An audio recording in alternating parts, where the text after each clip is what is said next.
sa bawat Pilipino at magbibigay ng tamang impormasyon para sa tahimik at maayos na Pilipinas. Police News Network, alagad ng batas, tagapagtaguyod ng balitang pulis, sandigan ng mamamayan, patnubay ng katotohanan. Na Kampo Krame, maghahatid ng pinakahuling kaganapan at nagbabagang balita. Ito ang PNN Police News Network. At ngayon, ang inyong mga tagapagbalita. Magandang araw, Bagong Pilipinas. Kami ang inyong alagad ng batas, tagataguyod ng balitang pulis, Patrolman Joshua Jimenez. At Patrolwoman Renalyn Tanggiak mula sa Regional Mobile Force Battalion ng NCRPO, maghahatid sa inyo ng tamang balita, kwento ng pulis at serbisyo para sa mamamayan. At ito ang PNP News Online. Ang pangunahing balita ng Police News Network, alagad ng batas, tagataguyod ng balitang pulis.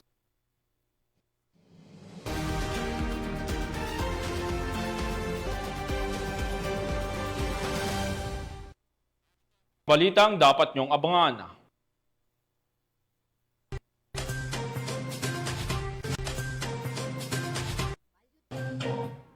Mahigit 2 milyong pisong halaga ng shabu nasamsam sa barangay Nangka, Marikina City.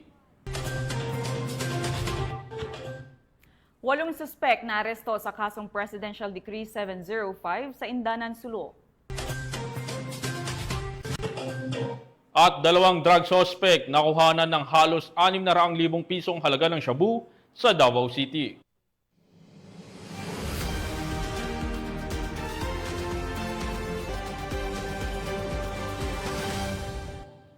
Narito ang mga balitang hatid ng ating PNN correspondents mula sa iba't ibang panig ng bansa.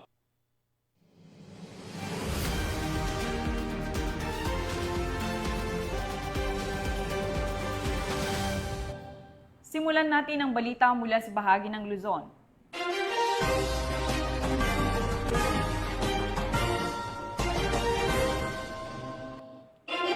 Sa patuloy na pagtataguyod ng maayos at tahimik na pagbabalik eskwela, hatid ng mga kapulisan, katuwang ang ibang ahensya, matagumpay na naisagawa ang Balik Eskwela Joint Community Outreach Program sa Basista, Pangasinan.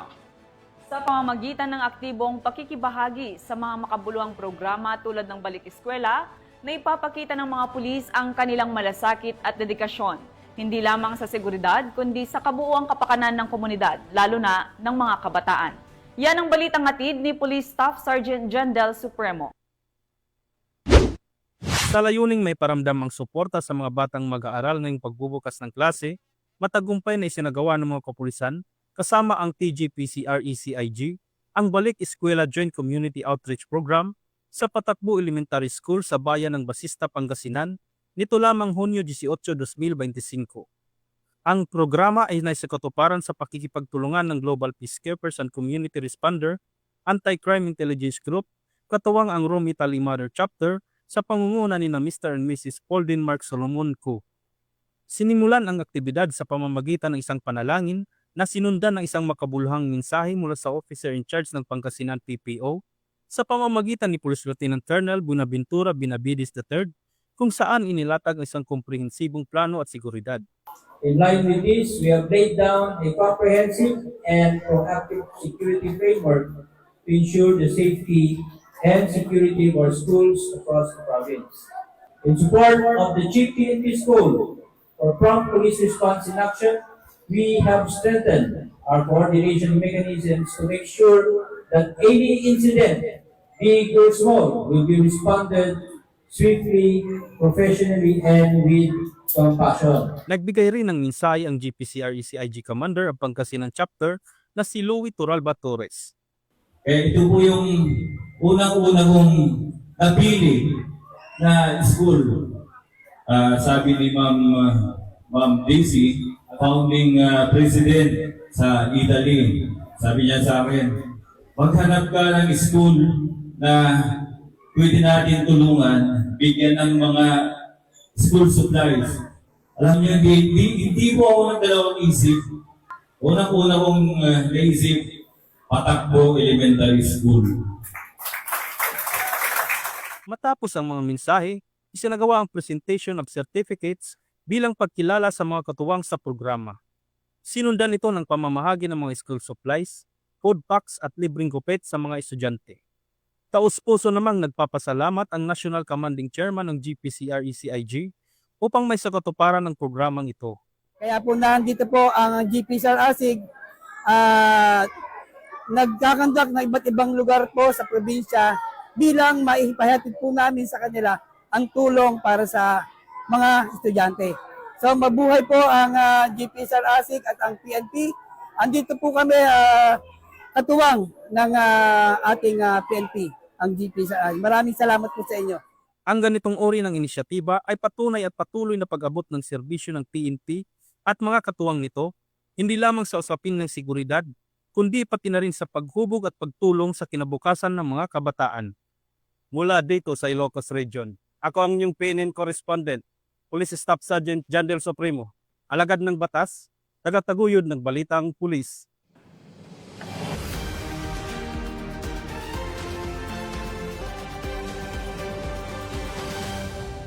Sa pagpapatuloy ng Police News Network, nasamsam ang mahigit 2 milyong pisong halaga ng shabu ng mga tauhan ng Eastern Police District mula sa isang newly identified high-value individual sa isinagawang bypass operation sa barangay Nangka, Marikina City. Yan ang ibabahagi ni Patrolwoman Ivy Corporal. Muling nasakot din ng mga operatiba ng Eastern Police District sa isinagawang bypass operation ang isang sospek na dati nang nahuli sa kasong droga sa barangay ng Marikina City. Kinilala ang sospek na si alias Rubin, 32 anyos, residente ng San Mateo, Rizal at ngayon ay newly identified high-valued individual. Nakuha sa kanya ang 295 gramo ng hinihinalang shabu na nagkakahalaga ng 2,006,000 pesos. Mahaharap siya sa kasong paglabag sa Section 5 at 11 ng Republic Act 9165 o mas kilala bilang Comprehensive Dangerous Drug Act of 2002. Ayon kay Police Brigadier General Aden Lagradante, ang tagumpay na ito ay patunay na patuloy ang pinagting na kampanya ng Eastern Police District laban sa ilegal na droga. Mula dito sa Metro Manila, ako po ang inyong PNN correspondent, Patrolwoman Ivy Corporal, alagad ng batas, tagataguyod ng balitang pulis. Salamat Patrolwoman Corporal. Samantala, matagumpay na isinagawa ang second quarter nationwide simultaneous earthquake drill ngayong umaga, June 19, 2025, sa ganap na alas 9 ng umaga sa harap ng National Headquarters sa loob ng Camp Brigadier General Rafael T. Crame, Quezon City. Ang aktibidad ay pinangunahan ng Philippine National Police, katuwang ang Office of Civil Defense at National Disaster Risk Reduction and Management Council bilang bahagi ng pinaigting na kampanya para sa kahandaan sa lindol at iba pang sakuna. Sa eksaktong alas 9 ng umaga, sabay-sabay na isinagawa ng mga kawani ng PNP at iba pang mga ahensya. Naroon ang drop, cover, and hold bilang paunang tugon sa isang senaryong lindola. Sinundan ito ng evacuation drill at simulation ng emergency response procedures gaya ng search and rescue, first aid at fire suppression. Kasama rin sa drill ang pagsasanay ng command and control systems, communication sa panahon ng sakuna at pag-coordinate ng mga first responders para masiguro ang mabilis at epektibong pagtugon. Ang naturang nationwide earthquake drill ay ginaganap kada quarter upang mapanatili ang awareness at preparedness ng bawat sektor ng lipunan sa mga posibleng sakuna.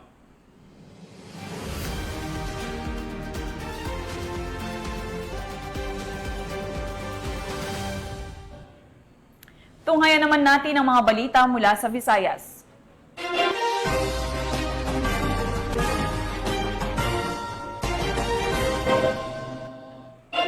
Napasakamay ng mga otoridad ang tinaguriang top 6 most wanted person, provincial level, matapos hahainan ng warrant of arrest sa kasong act of lasciviousness sa Cebu City.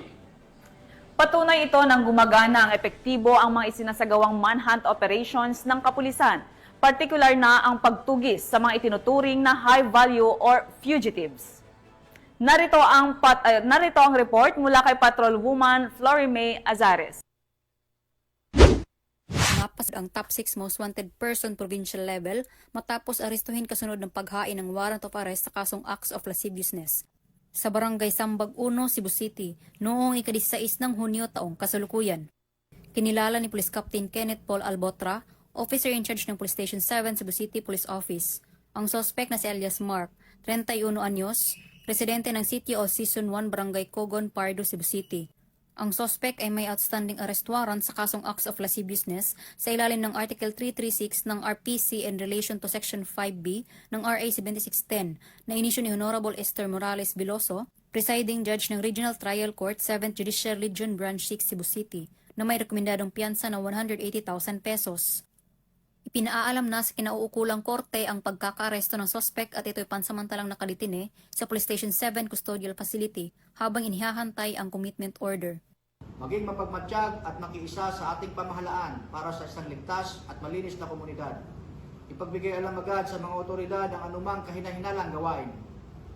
Sa pamamagitan ng determinasyon ng mga kapulisan, mas papaigtingin pa nila ang kanilang pagganap ng tungkulin upang mapanagot ang mga tiwaling individual at masiguro ang seguridad ng mga mamamayan tungo sa isang mapayapang bagong Pilipinas.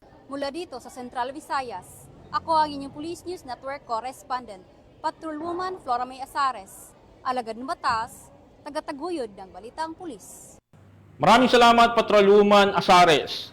Matagumpay na naisagawa ng Police Regional Office 6 ang 4th Regional Directors Cup na niloka ng mga piling PNP members at ilang sibilyan upang ipamalas ang kanilang kahusayan at disiplina sa paghawak ng baril sa Camp Martin Delgado, Fort San Pedro, Iloilo City.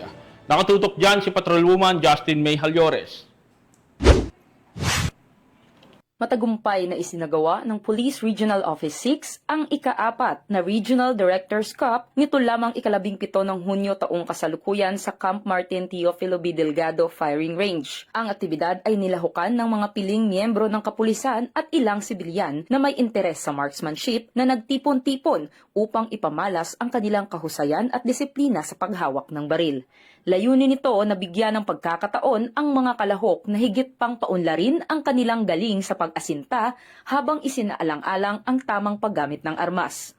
Binibigyang diin din sa naturang aktibidad ang kahalagahan ng disiplina at tamang kaalaman sa paggamit ng makabagong kagamitan sa ilalim ng ligtas at kontroladong kapaligiran. Ayon sa pamunuan ng Pro-6, ang kompetisyon ay bahagi ng programa ni Chief PNP Police General Nicolas D. Torre III na naglalayong palakasin ang kakayahan ng mga pulis sa tamang paggamit ng kanilang baril, lalo na sa mga lehitimong operasyon. Isa rin itong hakbang upang mapanatili ang mataas na antas ng kahandaan ng mga tauhan ng PNP sa anumang sitwasyon. Maliban sa pagpapalawak ng kasanayan, nagsilbi rin ang aktibidad bilang isang plataporma ng pagbubuklod at kooperasyon sa pagitan ng pulisya at ng komunidad. Sa kabuuan, ang matagumpay na pagsasagawa ng 4th Regional Directors Cup ay patunay ng patuloy na dedikasyon ng Philippine National Police sa pagbibigay ng dekalidad na serbisyo publiko at sa paghubog ng mas bihasa, disiplinado at responsableng tagapagpatupad ng batas. Mula rito sa Police Regional Office 6, ako ang inyong PNN Correspondent Patrolwoman Justin May Halyores, alagad ng batas, tagataguyod ng Balitang Pulis. Maraming salamat, Patrolwoman Justin May Halyores. Narito naman ang mga balita mula sa bahagi ng Mindanao.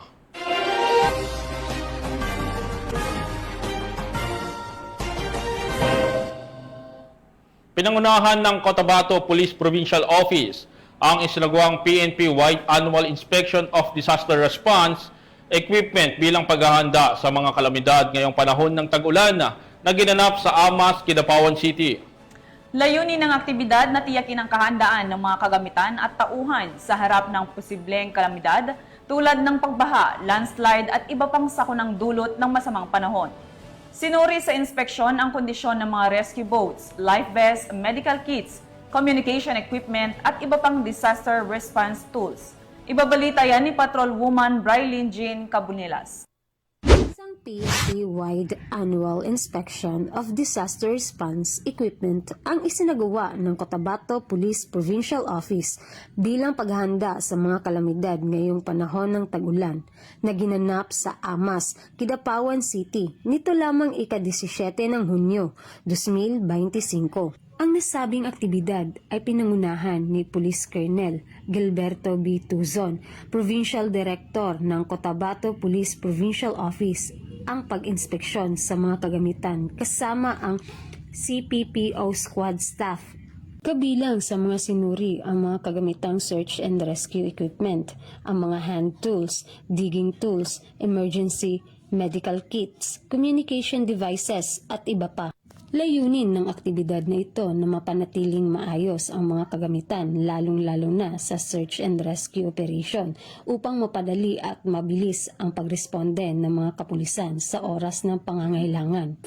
Mula dito sa Regional Office 12, ako po ang inyong PNN correspondent, Patrolwoman Braylon Jean Cabunilas, alagad ng batas, taga-taguyod ng Balitang Pulis. Salamat, Patrolwoman Cabunilas. Naaresto na ang 8 sospek ng mga operatiba ng Sulu Maritime Police Station dahil sa paglabag sa Presidential Decree 705 o ang Batas Transportation of Forest Products sa Barangay Kahatian, Indanan, Sulu. Ang buong detalye ng balita mula kay Patrolwoman Veronica Lagi.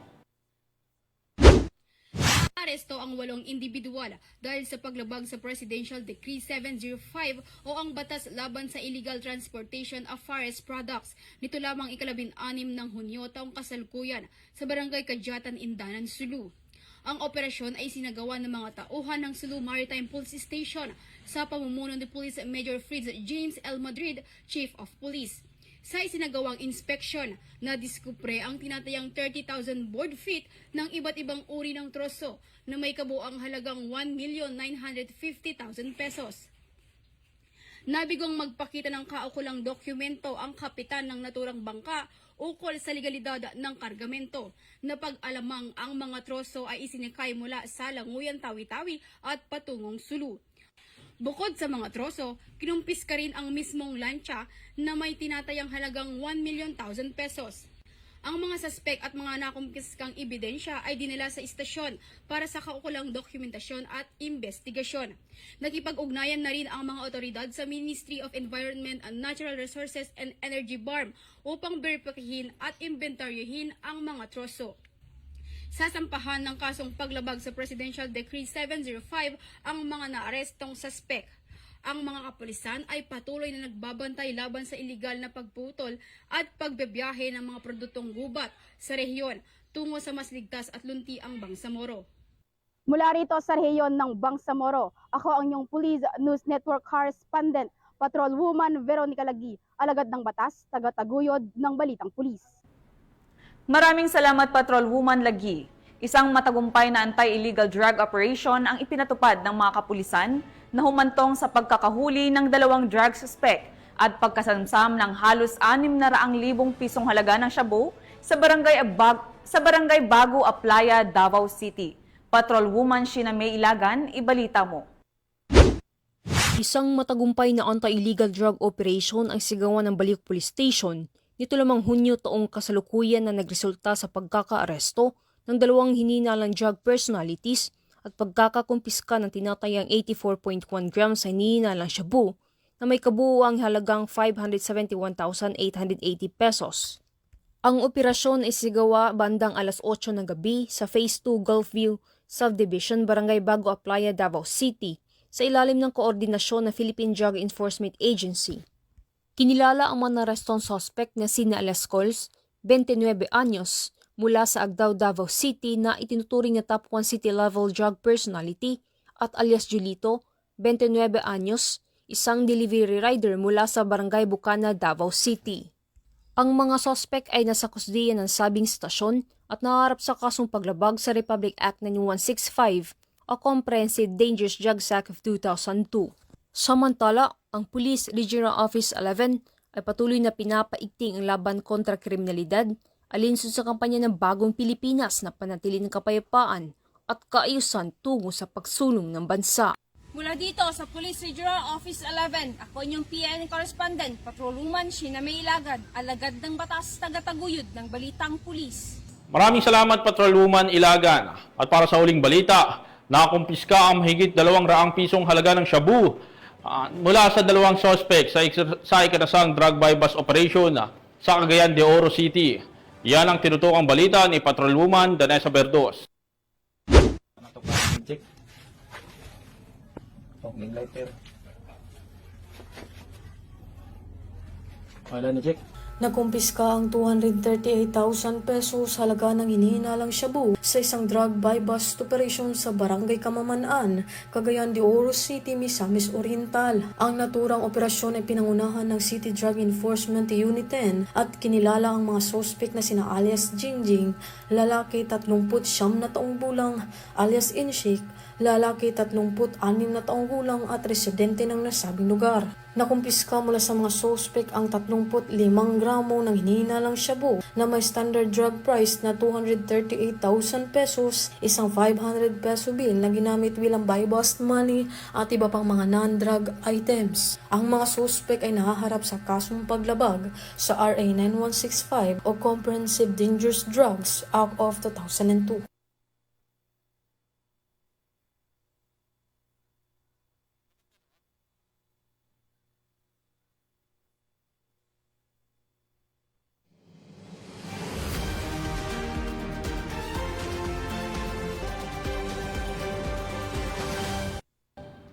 At yan ang mga balitang nakalap ng ating PNN correspondents mula Luzon, Visayas at Mindanao.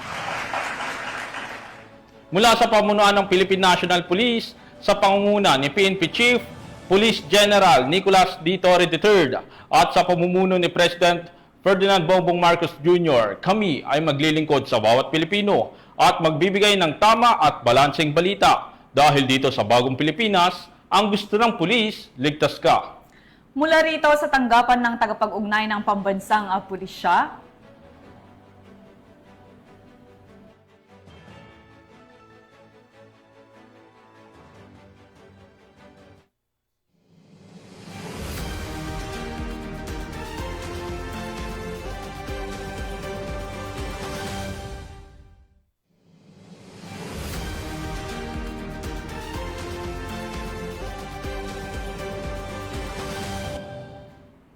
mula rito sa tanggapan ng tagapag-ugnay ng pambansang pulisya, kami ang inyong alagad ng batas, tagataguyod ng balitang pulis. Patrolman Joshua Jimenez. At Patrolwoman Ronaldin Tanggiak mula sa Regional Mobile Force Battalion ng NCRPO, maghahatid sa inyo ng tamang balita, kwento ng pulis at serbisyo para sa mamamayan. Ito ang PNP News Online. Ang pangunahing balita ng Police News Network.